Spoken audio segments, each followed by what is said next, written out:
and say hello to James Bond. This is little James Bond. I named him that because he's very bondable. He loves everybody. He was a stray running around on the streets, and I picked him up, and he bonded to me instantly. He bonded to the other dogs. Gets along with all dogs. He's been with these two big dogs. This is Piglet and Griffin. And he holds his own, and he's really well behaved. He does not have a bad thing that I can report about his personality. He loves to cuddle. He could be a Paris Hilton dog. He could be a grandma dog. He could be a little kid's dog. Hey, come back here. Come on, James. Come on, James. And he comes when he's called, which is always a nice thing.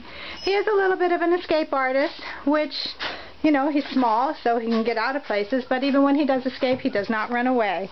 He is just a good boy. He's probably in between, oh, wow, he just fell down.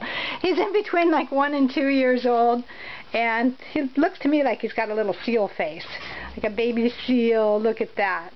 I call him James, and he answers to it, but you can name him whatever.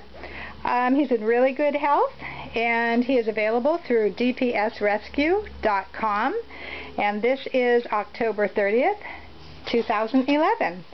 And he's just looking for a happy home, and he blends really easily. He's been with me for 2 weeks, and really he's just one of those dogs that is no extra trouble at all. It's a good little boy. Hey, James! James! Hey, James, look, right here. One last look for the camera. Hello, my name is James. Hello, stop trying to get off. You look at the camera, look at that. Good boy. Good boy. Can you lay down? And he goes belly up really easy, which is always a real good sign in a dog. Very submissive, not an aggressive bone. If you've got kids, no worries. You can pull his ears and poke his eyes and do all kind of stuff to him, and he's just really agreeable. That's James Bond, available through dpsrescue.com.